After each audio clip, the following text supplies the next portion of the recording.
Good evening, Professor. I understand that you actually presented two options to government in terms of looking at what more could be done to free up beds around the alcohol issue. Tell us more.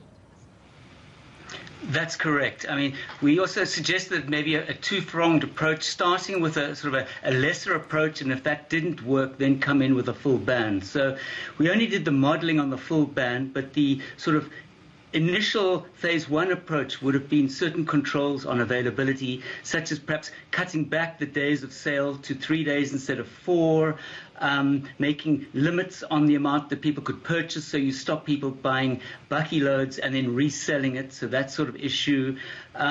Also issues around drink driving, maybe move ahead with the planned dropping the blood alcohol level for drivers to 0.02. Things around advertising, so preventing advertising of alcohol products except at points of sales, to sort of take away the sort of the marketing that goes on about lifestyle marketing. At this time, I think people don't need to be encouraged to buy alcohol, so only at the place where you're buying it so that you can see what you're buying. Also, we know there are issues from our research of the larger containers, such as the 1 litre containers of beer, which have been linked to heavy drinking. So remove those from the market and say, you know, no selling of alcohol, maybe in anything greater than 500 mils. So those were some of the things we put on the table first.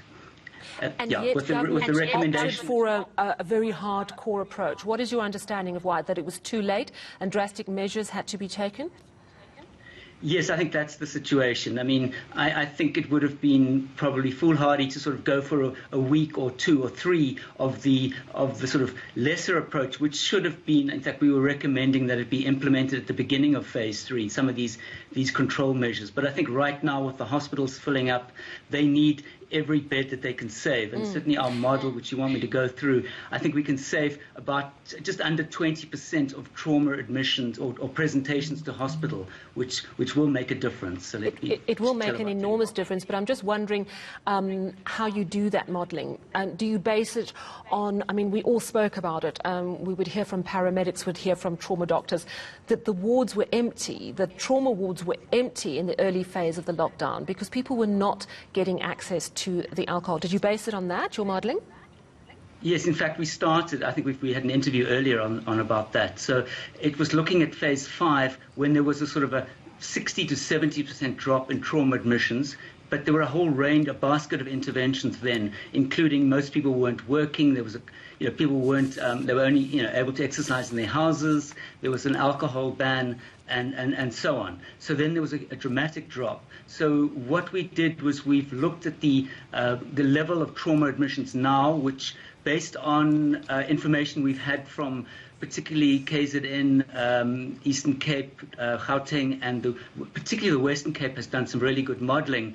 And then talking to trauma doctors in some of these provinces, we were able to conclude that about 80%, we're seeing about 80% now of the trauma that we were seeing pre-lockdown. So instead of seeing about 42,700 trauma presentations, and not all those will result in an admission, it will drop to 80% of that is about 34,000. And then we went to talk about what proportion are they seeing now of the trauma admissions are alcohol related. And that drops to about 50% of those trauma admissions are still alcohol related now, which is about 17,000 per week across the sort of 350 plus secondary and tertiary public hospitals. So then we looked at that 17% and saw how can we impact that by a ban on liquor sales? And so that's what we talked about. Our view was that it wouldn't be as substantial as in level 5, and that it would actually increase over time as alcohol supplies waned. And our general consensus amongst the various people on the team was that we could probably save about 20% of those alcohol-related trauma admissions in the first week, and then it would increase over time to maybe 40% of the alcohol-related trauma admissions being 20% of all trauma admissions. So in the first lockdown, people were not allowed to move. It was only essential services. There were a lot of soldiers on the streets.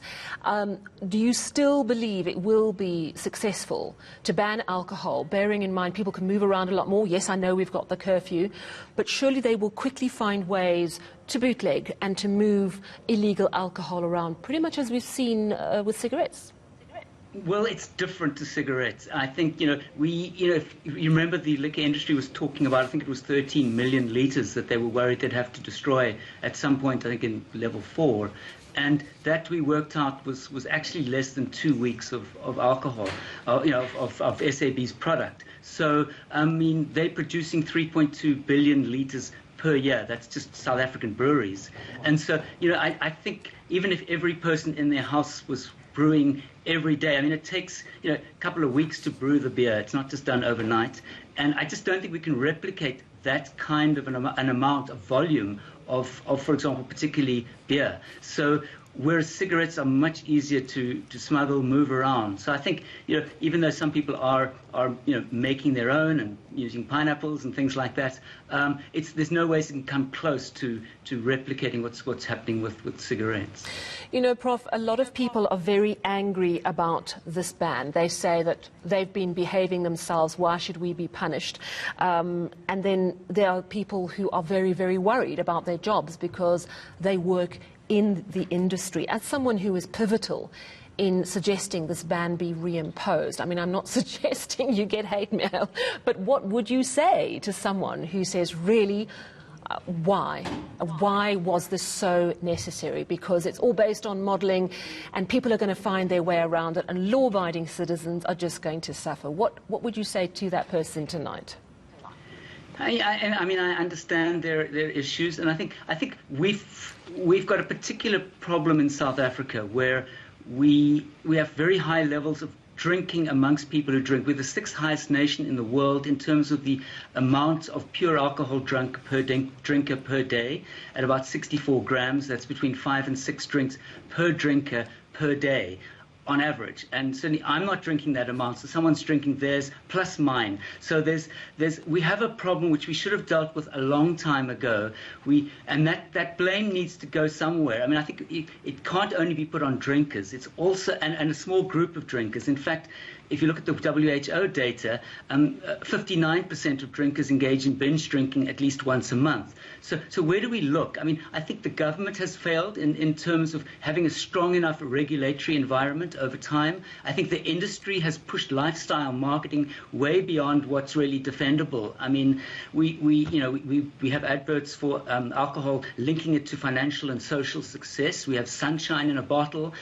I think we need to look at our marketing. We have products like the, as I was talking about, the 1 litre beers, which are large and they're very cheap. Much of our alcohol is sold for between 4 and 6 rand per standard unit, and that's very low. So we really got ourselves into this mess and from a while ago, and we should have dealt with it. So the industry has been benefiting from huge sales over the years and a market that really needed to be better regulated. So, I mean, while I do appreciate there are individuals who are not able to work, I guess it's a political decision. Thankfully, it's not my decision. My job is to say, if you take this option, you're going to get this outcome. If you take this option, like the basket of lesser measures, you won't have such an impact.